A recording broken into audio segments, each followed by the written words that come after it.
Magic Circle of Light, Part 4, Regions or Subtle Bodies. For thousands of years, men have worked to amplify and multiply the sensations and perceptions entering their consciousness through their five senses. And it is this play on the keyboard of the senses that they call civilization and culture. Well, is this not rather meager? However much we cultivate and refine our five senses, they will always be severely limited in scope, for they belong to the physical plane.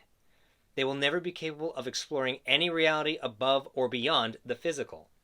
Until human beings recognize that there are other areas that invite exploration, other dimensions to see, touch, and breathe, they will never experience new, richer, more far-reaching, or subtler sensations. Each of our organs is specialized. It has its own particular function to perform, and it can convey only its own particular type of sensation. In order to experience other new sensations, we must call into play those other subtler organs and centers which we all possess.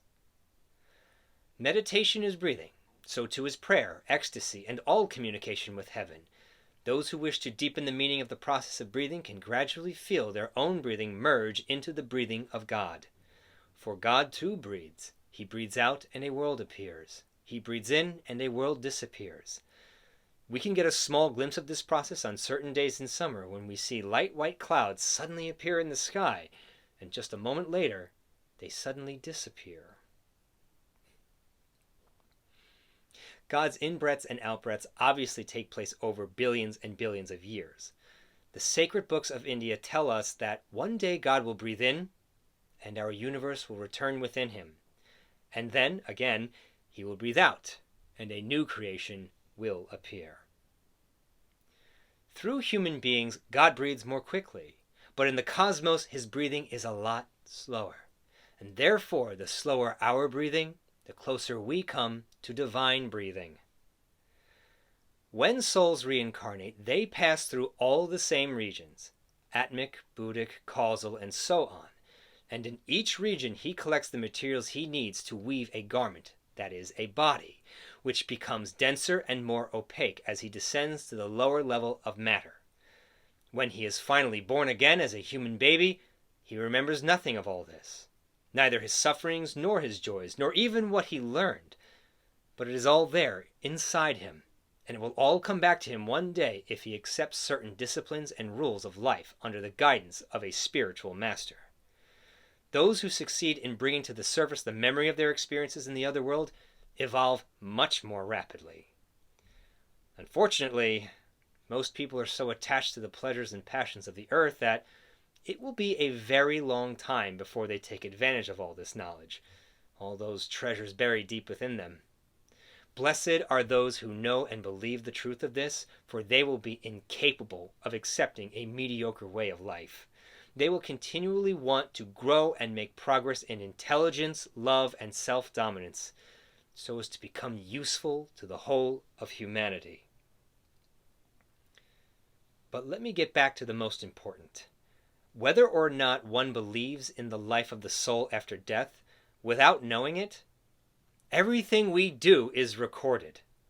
Nature does much more wonderful things than even the most skilled electronic engineer. At the apex of man's heart, she places a tiny spool of magnetic tape, no bigger than an atom, which records everything he does all his life long. When he leaves this world, he leaves his physical body behind, but he takes this tiny spool with him, and his judges invite him to watch it with them, so that he can see every detail of the life he has just lived.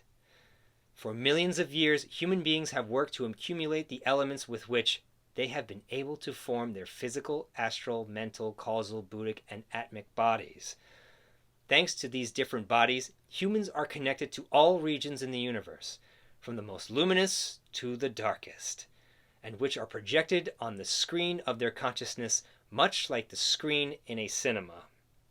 On this screen, images are successfully projected, expressing something of their lower, obscure, and selfish nature, the physical, astral, and mental bodies, or of their higher, luminous, and disinterested nature, the causal, buddhic, and atmic bodies.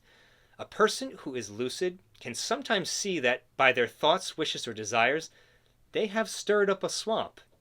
And if they succeed in touching heaven, splendors appear before them, and they learn. Thus they become conscious, as they say, of the reality of the worlds they inhabit. We will get back to this topic at a later time.